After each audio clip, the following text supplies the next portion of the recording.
time for humanity to grow up. God has limitations. God is a resource that can be worn down. And because God is a limited resource, God also feels strain. God's got needs, and we need to help God.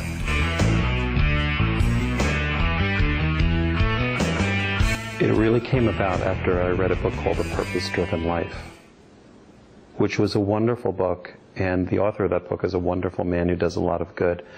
But I had a real problem with the book, because when I was done reading it, basically it said that there is only one way to follow God, and one way to find your life's mission. And it was to the exclusion of a lot of other worldviews, and I had a lot of difficulty with that. So I said, there needs to be some voice for people who do find their own mission in life, but don't subscribe to any one particular belief. So there's room for people to find their calling, to find their mission, but it doesn't have to be down one particular road. It could be down whatever road they find for themselves. And that was really written in response to that book. God Shrink was written in response to that book. I read that book 2 years ago, and God Shrink was on a pretty fast curve. I went with a proposal to HCI and ended up with the first draft within 4 months. For me, my writing style is once I have the idea in my mind and once I get a green light, once the publisher says go ahead and write it, the first draft is generally done within 3 or 4 months.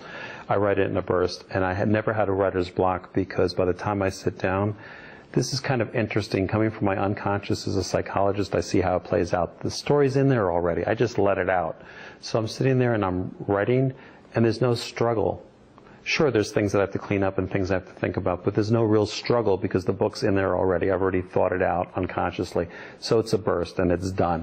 What happens for me is because I have a full other life between my practice and my teaching responsibilities, I can only fit writing in when I can fit it in. Those bursts may be 2, 3, 4, 5 hours at a time, but I don't lock myself in a room to the exclusion of the rest of my life because the rest of my life demands my time. My fantasy might be to do that, but the reality is otherwise. Certainly the therapist is a model of myself. Richard, the main character of The Therapist, has many commonalities with myself, and many of the experiences in the book mirror experiences that I've had. I would not be so grandiose as to say that the Gabe God character was a reflection of me, but certainly the character is a reflection of many of my beliefs. So both characters do reflect different sides of me. I already have an idea of that character's entire storyline in my mind when I sit down to write the first word. And though there's changes in the storyline, of course, the nuances of the character and what he or she says in the book, I definitely already have a blueprint in my mind when I sit down. The character does not take on a whole other life. They take on the life that I planned in advance. I think that there are no boring stories. There are only boring storytellers. So I look at people as a walking novel, and when my patients come into the office and they sit down, they go, Dr. Adams, how do you remember what everybody says in here? I said that 2 years ago.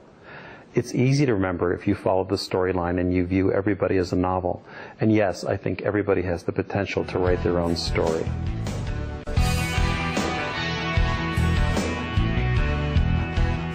Nobody has a corner on the market with spiritual beliefs. And if anybody says they have the truth, run.